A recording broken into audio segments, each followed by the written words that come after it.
ఓం సదాశివసమారంభాం వ్యాసశంకరమధ్యమాం అస్మదాచార్యపర్యంతాం వందే గురుపరంపరాం. జ్యోతిషశాస్త్రాన్ని భావతరాల వారికి ప్రసాదించిన ఋషుల యొక్క పాదపద్మాలకి నమస్కారం చేసుకుంటూ, అలాగే నాకు ఈ జ్యోతిష విద్యను నేర్పిన గురువర్యులు జ్యోతిష బ్రహ్మ కీర్తిశేషులు శ్రీ ఈరంకి సూర్యనారాయణమూర్తి గారు, సూర్యశ్రీ దైవజ్ఞ గారి యొక్క పాదపద్మాలకి నమస్కారం చేసుకుంటూ, ఓం శ్రీ మహాగణాధిపతి నమః, శ్రీ గురుభ్యో నమః, హరి ఓం. వీక్షకులందరికీ నమస్కారం. ఏప్రిల్ నెల 21వ తారీఖు లగాయతు ఏప్రిల్ 27వ తారీఖు వరకు ఉండేటువంటి గ్రహగతుల ఆధారంగా ద్వాదశ రాశుల వారికి ఈ వారం ఏ విధమైనటువంటి శుభాశుభ ఫలితాలు కలగబోతున్నాయో ఈ కార్యక్రమం ద్వారా తెలుసుకుందాం. అందులో భాగంగా ఈ వారం ఉండేటువంటి గ్రహగతులను గమనిద్దాం. ఈ వారంలో రెండు ప్రధానమైనటువంటి గ్రహాల యొక్క మార్పు ఉన్నది. మేషరాశి యందు రవి గురుల యొక్క సంచారం కొనసాగుతూ ఉండగా ఈ నెల 25వ తారీఖున శుక్రుని యొక్క సంచారం మేషరాశిలోకి వస్తూ ఉన్నది. అలాగే కుజశనుల యొక్క కలయిక పూర్తి అయ్యి కుజరాహువుల యొక్క కలయిక ప్రారంభం కాబోతూ ఉన్నది. 24వ తారీఖు లగాయతు కుజుని యొక్క మార్పు మీనరాశిలోకి ఆయన మార్పు చెందుతూ ఉన్నారు. మీనరాశిలో ఇప్పటికే రాహువు బుధ గ్రహాల యొక్క సంచారం ఉండగా ఇప్పుడు వారితో పాటు కుజుడు కూడా కలుస్తూ ఉన్నారు. కుంభమందు శనేశ్వరుడు అలాగే కన్యా కేతువు ఉండగా ఈ వారంలో చంద్రుడు సింహం కన్యా తుల వృశ్చిక రాశుల్లో సంచారం చేస్తున్నారు. ఇటువంటి పరిస్థితుల్లో ద్వాదశ రాశుల వారికి ఏ విధమైనటువంటి శుభాశుభ ఫలితాలు కలగబోతున్నా తెలుసుకుందాం. అందులో భాగంగా మొదటిది మేషరాశి. మేషరాశి వారికి ఈ వారం మిశ్రమమైనటువంటి గ్రహ సంపత్తి గోచరిస్తూ ఉన్నది.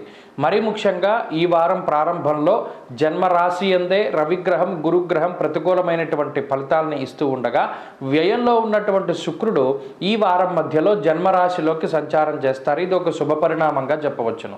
అయితే 24వ తారీఖు నుండి కుజుని యొక్క వ్యయస్థాన స్థితి మాత్రం ఈ రాశి వారిని కొంత ఇబ్బంది పెడుతుంది. అందువల్ల ఈ వారంలో ప్రత్యేకించి మేషరాశి వారికి కొంత ఖర్చు అధికంగా ఉంటుంది. అంతేకాక ప్రయాణాలు అధికంగా చేయవలసినటువంటి పరిస్థితులు ఏర్పడతాయి. దీనితో పాటుగా ఉద్యోగపరంగా కానీ వ్యాపార పరంగా కానీ ఒక ప్రాంతాన్ని వదిలిపెట్టి వేరే ప్రాంతానికి వెళ్ళవలసి రావడము, లేదా పర్మనెంట్గా వేరే ప్రాంతానికి రీలొకేట్ అవుతూ ఉండడము, విదేశాలకి వెళ్ళి నివాసం చేయాలి అనుకునేటువంటి వారికి అవకాశాలు లభించడం లాంటివి, అనగా స్థానచలనానికి సంబంధించినటువంటి విషయాలన్నీ కూడా ఈ రాశి వారికి ఈ వారం స్పష్టమైనటువంటి అవగాహన వస్తుంది. ఆ విషయంలో ఈ గ్రహస్థితి ఉపయుక్తంగా ఉంటుంది. 12వ స్థానం ముందు ఎప్పుడైతే కుజరాహువుల యొక్క కలయిక జరిగిందో ఇది అనారోగ్య హేతువుగా కూడా చెప్పవచ్చును. అనగా చర్మ సంబంధమైనటువంటి సమస్యలు, అలాగే విష సర్పాలు లేదా విషపూరితమైనటువంటి జంతువులు, విష జ్వరాలు, ఇటువంటి వాటికి అవకాశం ఉంటుంది. కాబట్టి ఈ బయటికి వెళ్ళేటప్పుడు ఆహారాన్ని తీసుకునేటప్పుడు లేదా మరి ఏతరత్ర ఎక్కడికైనా ఈ గడ్డిల్లోకి కానీ లేకపోతే చాలా ఇబ్బందికరమైనటువంటి ప్రాంతాల్లోకి, కొంత పాడుబడిపోయినటువంటి ప్రాంతాలు, ఇటువంటి వాటిని సందర్శించినప్పుడు మాత్రం చాలా జాగ్రత్తగా ఉండాలి. తుప్పు పట్టిన మేకులు గుచ్చుకోవడము, ముళ్ళు దిగుతూ ఉండడము, ఇలా శరీరాన్ని బాధించేటువంటి ప్రక్రియ ఏదైనా సరే జరుగుతూ ఉంటుంది. ఈ వారంలో చాలా జాగ్రత్తగా ఉండాలి. ఉద్యోగపరమైనటువంటి విషయాల్లో మాత్రం సానుకూలమైనటువంటి ఫలితాలు ఉన్నాయి.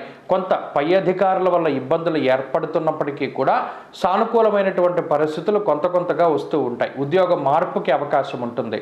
వ్యాపార పరంగా మేషరాశి వారికి ఇది సానుకూలమైనటువంటి సమయంగా చెప్పచ్చు. అయితే ఎవరిని నమ్మి కొత్త పెట్టుబడులు పెట్టకూడదు, నమ్మి మోసపోయేటువంటి అవకాశం ఉంటుంది. విద్యార్థులకి గ్రహగతులు ప్రతికూలంగా ఉన్నాయి. చాలా జాగ్రత్తగా గురువుల యొక్క అనుగ్రహం అవసరం. స్త్రీలకు ప్రత్యేకించి ఈ గ్రహ సంపత్తి ఆరోగ్యపరమైనటువంటి చికాకులకి అవకాశాన్ని కల్పిస్తుంది. కాబట్టి ఆరోగ్యపరమైనటువంటి జాగ్రత్తలు తీసుకుంటూ ఉండాలి. మేషరాశి వారు ఈ వారంలో మరింత అనుకూలమైనటువంటి ఫలితాన్ని సాధించడానికై లక్ష్మీ నృసింహ కరావలంబ స్తోత్రాన్ని ప్రతినిత్యం పారాయణ చేస్తూ ఉండడం చెప్పదగినటువంటి సూచన. ఈ వారంలో కలిసి వచ్చేటువంటి రోజు శుక్రవారంగా చెప్పవచ్చును. అదృష్ట సంఖ్య 1, అదృష్ట వర్ణము తెలుపు. తదుపరి వృషభ రాశి.